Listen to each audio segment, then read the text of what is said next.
السلام علیکم پیارے دوستوں، کبھی ہم نے سوچا ہے کہ اگر ابھی ہماری آنکھ بند ہو جائے تو قبر میں ہمارے ساتھ کون جائے گا؟ ہمارے دوست، ہمارا مال یا ہماری اولاد؟ نہیں، صرف ہمارے اعمال۔ آج کا یہ واقعہ ہمیں بتائے گا کہ کون سے بڑے گناہ انسان کو قبر میں بھی جلائیں گے اور قیامت کے دن جہنم میں بھی لے جائیں گے۔ آئیے چلتے ہیں اپنی ویڈیو کی جانب۔ رات کے اندھیروں میں ایک جنازہ قبر کے اندر اتارا گیا۔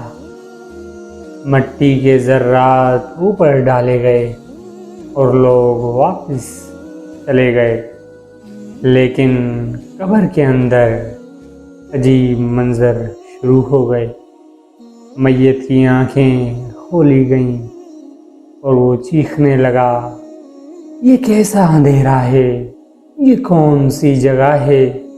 اچانک ایک سخت آواز گونجی، یہی ہے وہ جگہ جس کا تجھے وعدہ دیا گیا تھا، یہ ہے تیری پہلی منزل آخرت کی ہے۔ ایک دروازہ کھلا، آگ کے شعلے لپکنے لگے۔ فرشتے بولے، یہ آگ ہے جو قیامت تک تجھے جلائے گی، کیونکہ تو دنیا میں بڑے گناہوں میں ڈوبا رہا۔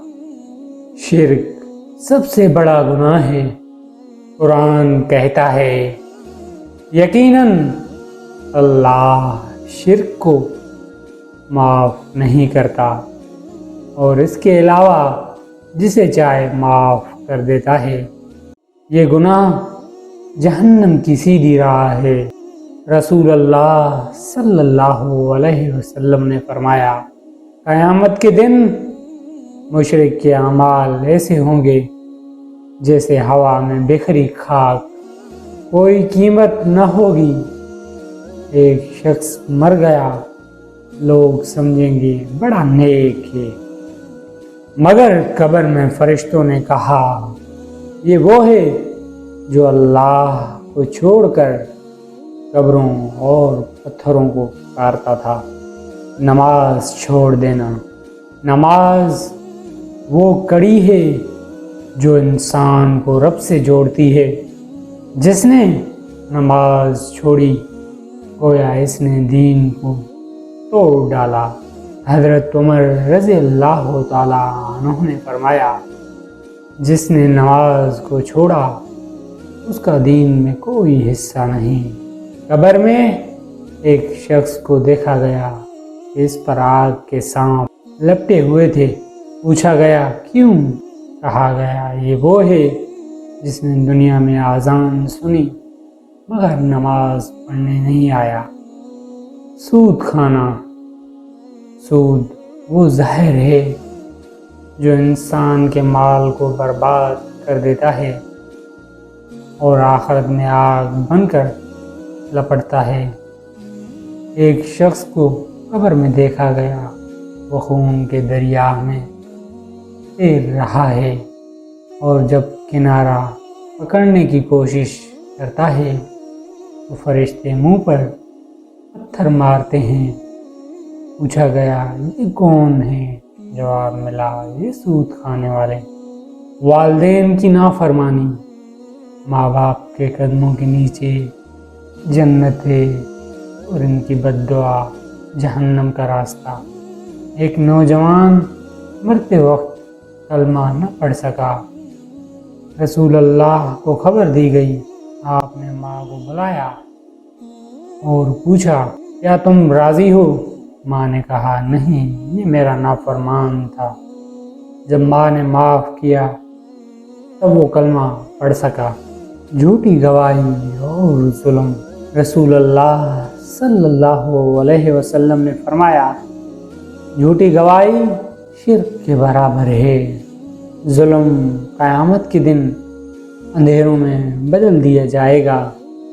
ایک شخص کے ترازو میں نیکیاں زیادہ تھیں، مگر ایک مظلوم آ گیا اور بولا اس نے مجھ پر ظلم کیا تھا، اس کی نیکیاں اس کو دے دی گئیں اور آخرت میں وہ ظالم جہنم میں جا گرے گا۔ قتل ناحق، قرآن کہتا ہے جس نے ایک جان کو ناحق قتل کیا، گویا ساری انسانیت کو قتل کیا۔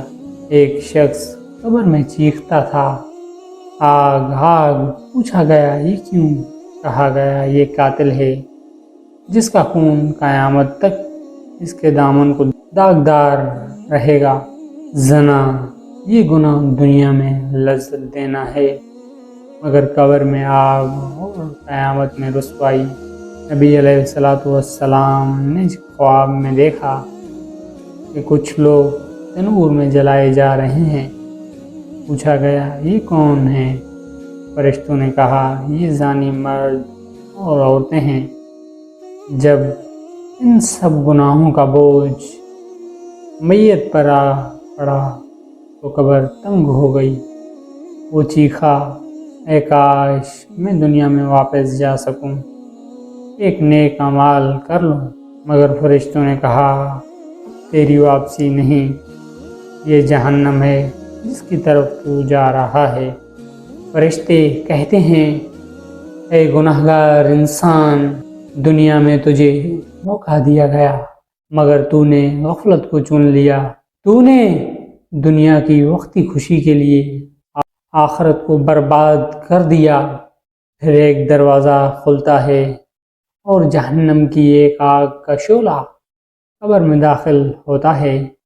انسان چیخ اٹھتا ہے، اے کاش میں دنیا میں پلٹ جاؤں تاکہ ایک سجدہ اور کر لوں اور ایک نیکی کر لوں، مگر دروازہ بند ہو جاتا ہے۔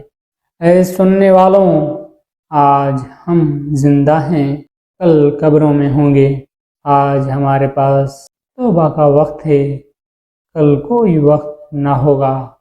آج قرآن اور نماز ہمیں پکار رہے ہیں، کل قبر ہمیں پکارے گی۔